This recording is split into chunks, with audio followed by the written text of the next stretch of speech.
जय जय हो शंकरा आदिदेव शंकरा तेरे जाप के बिना चले ये सांस किस तरह मेरा कर्म तू ही जाने क्या बुरा है क्या भला तेरे रास्ते पे मैं तो आंख मूंद के चला। Hello everyone, welcome back to our my channel. তো আজকের হলো রবিবার, সকাল 9:55 বাজে। এখন থেকে ব্লগটি স্টার্ট করলাম। তো গাইস, যেহেতু আজকে রবিবার, কালকে সোমবার করব। আজকে তো নিরামিষ খাবো, তার জন্য এখানে দেখো কুমড়ো আলু কেটে নিয়েছি, এটা আমি রান্না করবো। আর এখানে দেখো কচু কেটে নিয়েছি, এটা আমাদের মাঠেরই, তো খুবই সুন্দর খেতে, এটাও কেটে নিয়েছি। তো আজকে কিন্তু এই দুটোই আমি রান্না করছি। তো চলো গাইস, রান্নাবান্না হয়ে যাক। ওইদিকে ওয়েদার বাইরে প্রচণ্ড খারাপ, মেঘলা মেঘলা ওয়েদার, দেখতেই পারছো। তো চলো রান্নাবান্না সেরে নিই, তোমরা দেখতে থাকো। তো চলে এলাম খাওয়া দাওয়ার পরে, আর আমি একটু রেডি হয়ে গেছি, কারণ আমি একটু মেডিকেল যাব, ডক্টর দেখাতে যাব। আমার একটু প্রবলেম হচ্ছে, আমার সারা গায়ে যেন কি বেরিয়েছে, তো জানি না সেগুলো কি, কিন্তু প্রচণ্ড অস্বস্তি হচ্ছে। 2-3 দিন হলো প্রায়। তো এখনই যাচ্ছি, বাইরে কিন্তু বৃষ্টি হচ্ছে, ওয়েদারটা ভীষণই খারাপ। তো আমাদের দাদাভাই বললো যাও, নাহলে অতিরিক্ত হয়ে গেলে তখন একটা প্রবলেমেও হয়ে দাঁড়াবে। তো এখন আমি চলে যাচ্ছি ডক্টর দেখানোর জন্য। তো চলো দেখি কি বলছে, এগুলো কি হয়েছে তাও জানি না। তো চলো তোমরা দেখতে থাকো, আমিও যাচ্ছি, চলো। তো গাইজ, তোমরা দেখতেই পারছো আমি কিন্তু একটি মেডিকেল শপে চলে এসেছি। এখান থেকে ওষুধ নিয়ে এখন আমি বাড়িতে যাব। তো বাড়িতে এসে একটু শুয়ে পড়েছিলাম, কারণ মন টোন একদমই ভালো লাগছে না, কারণ আস্তে আস্তে মুখেও দেখো ভর্তি হয়ে যাচ্ছে, কি হচ্ছে নিজেও বুঝতে পারছি না। তো মন খারাপ করে আর কি হবে, যেটা হওয়া সেটা অবশ্যই হবে। আর আশা করছি, ওষুধ এনেছি, আর অনেকগুলো ওষুধ দিয়েছে জানো তো, একটা মলমও দিয়েছে, যেখানে যেখানে বেরোচ্ছে হাতে, পায়ে নয়, শুধু হাত, গলা আর মুখে। তো মলমটা লাগিয়ে নেবো, আর 3 দিন পর পর ওষুধ খেতে বলেছে, সেটা খেয়ে নেবো। তো চলো, আর বসে থেকে লাভ নেই, উঠোনটা ঝাড় দিয়ে নিই, নাহলে সারাটা দিন তো শুধু বৃষ্টিই হচ্ছে। এখন একটু ধরে আছে, এখন যদি না ঝাড় দিয়ে নিই তো নোংরাগুলো সবই বসে যাবে। বৃষ্টির জন্য কিন্তু আমাদের পাটগুলো আর বাড়িতে আসতে পারছে না, আর শুকোতেও পারছে না। আর এইদিকে দেখো মাঠে একটুখানি জল হয়েছে, সেখানে মা আজকে একটু জাল পেতেছিল। দেখো কতগুলো মাছ হয়েছে, সব কিন্তু জ্যান্ত মাছগুলো। আর যেহেতু আমি উপোস করছি, আমি খাবো না, আমার ছাড়া বাগবাতিরা সকলেই খেয়ে নেবে। তো যাই হোক, অনেকগুলো মাছ হয়েছে একটুখানি জলের মধ্যে, দেখতে পাচ্ছ। আর এখানে সন্ধ্যেবেলার দিকে আমি একটু দোকানে গেছিলাম, আর ওখান থেকে এসে বসে রয়েছি। মন মেজাজ একদমই ভালো লাগছে না, কারণ গায়ে হাত পায়ে জানি না কি হচ্ছে এগুলো। A few moments later. তো গুড মর্নিং এভরিওয়ান, চলে এলাম পুরো সোমবার সকালবেলায়। কালকে আর কন্টিনিউ ব্লগটা আমি করতে পারিনি, মন মেজাজ পুরোটাই খারাপ ছিল। তো চলে এলাম আজকের সোমবার করছি সকালবেলায়। তো দেখো, যেহেতু পাপানের স্কুল আছে, আমার সব কাজই ঝটপট করতে হবে। আমি তো সকাল সকাল স্নান করে ঠাকুর ঘরে মন্দিরের মধ্যে আমাদের চলে এসেছি, গোবিন্দকে আগে খেতে দিয়ে। এখানে দেখো আমি কত কি গুছিয়ে নিয়েছি। আর আমাদের সোমবারে কিন্তু ঘটের আমের বল্লভটা পাল্টানো হয়, তো সেটা আমি পাল্টিয়ে নিয়েছি। আর ঘরটা কিন্তু আমাদের বছরে যখন অনুষ্ঠান হয় বাড়িতে, তখনই কিন্তু পাল্টানো হয়, শুধু আমের বল্লভটা প্রায় সোমবারে পাল্টানো হয়। আর দেখতে পাচ্ছ, সেই নারকল টারকল পুজোর সময় যেরকম রাখা হয়েছিল, আমি সেরকমটাই রেখেছি, পুরো একটা বছর থাকবে। আর এরপরে আমি এমনি ফুল দিয়ে দেবো, শুধু আমের বল্লভটাই আমি চেঞ্জ করেছি। আর ওইদিকে আমার সমস্ত ফুল, বেলপাতা সব কিছুই আমি তুলে নিয়েছি জানো তো।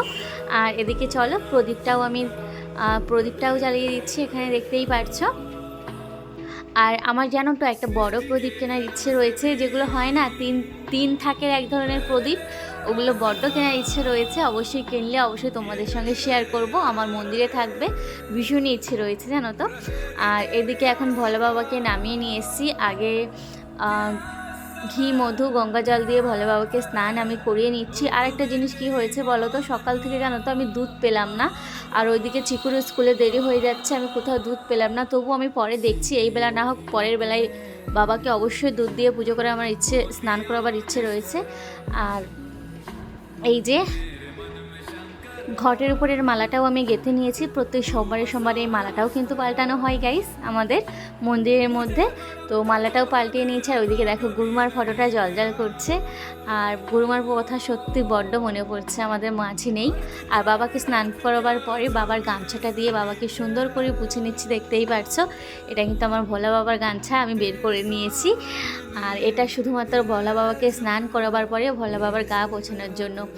আর এখানে ভোলে বাবাকে স্নান করে দেখো চন্দনের টিকা লাগিয়ে দিচ্ছি বাবার। আমি খুব ভালোভাবে পারছি না, আর তো আমার হাতটা একটু নড়ছে, তো যাই হোক যেমন করে পারি আমি একটু চেষ্টা করলাম। তো আমার ভোলে বাবাকে কেমন লাগছে তোমরা অবশ্যই কমেন্টে জানাবে। তো আমি যেভাবে পুজো দিই সবসময় তো শেয়ার করতে পারি না, তো আজকে একটুখানি শেয়ার করলাম। আর আমার ক্যামেরাম্যানটা কিন্তু আমার ছেলে একটু আধটু, আমি একটু সময় ধরেছি আর বাকি সময় কিন্তু ওই ধরেছে মোবাইলটা আমার পেছনে দাঁড়িয়ে দাঁড়িয়ে, কারণ মোবাইল ধরা পুজো করা একসঙ্গে একদমই সম্ভব নয়। আর বাবার পুজো কিন্তু বেলপাতা ছাড়া অসম্পূর্ণ। এই যে দেখো বেলপাতা, আরও দুটো ফুল আমি পাইনি, আর এই যে বেলপাতা আর নীলকণ্ঠ, সাদা নীলকণ্ঠ পেয়েছি। তো যাই হোক পেয়েছি, এটাই আমার কাছে অনেক। এই সবই আমাদের বাড়ির ফুল, আমি বাইরে কোথাও এই সকালে যাওয়ার সময় পাইনি, না হলে নিয়ে আসতাম।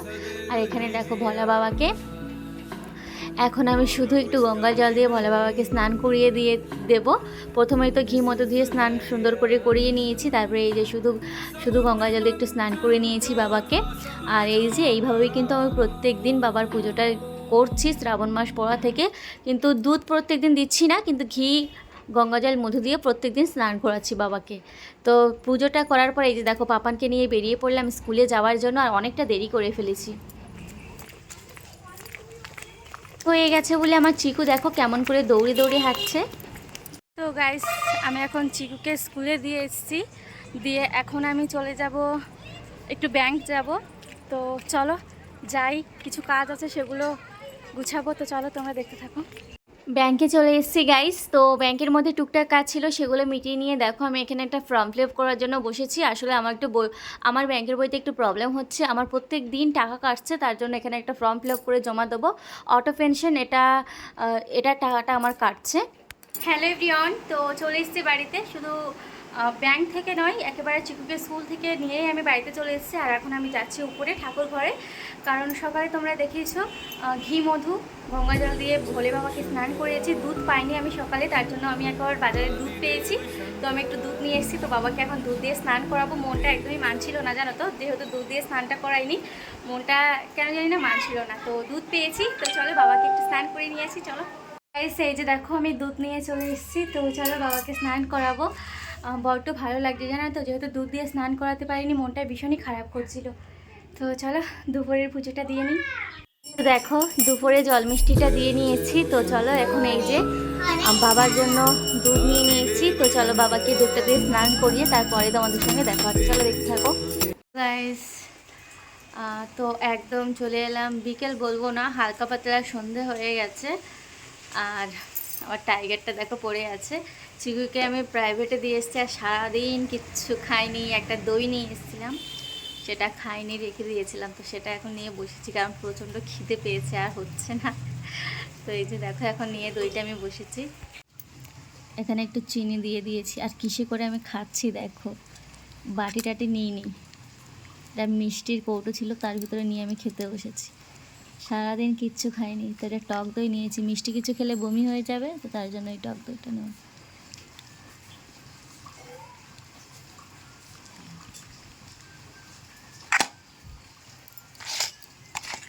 তো চলো গাইস, আজকের মতন ব্লগটা আমি এখানেই শেষ করছি। ভালো লাগলে অবশ্যই লাইক কমেন্ট শেয়ার করো। তো চলো সকলকে টাটা, সকলে ভালো থেকো, সুস্থ থেকো। চলো টাটা।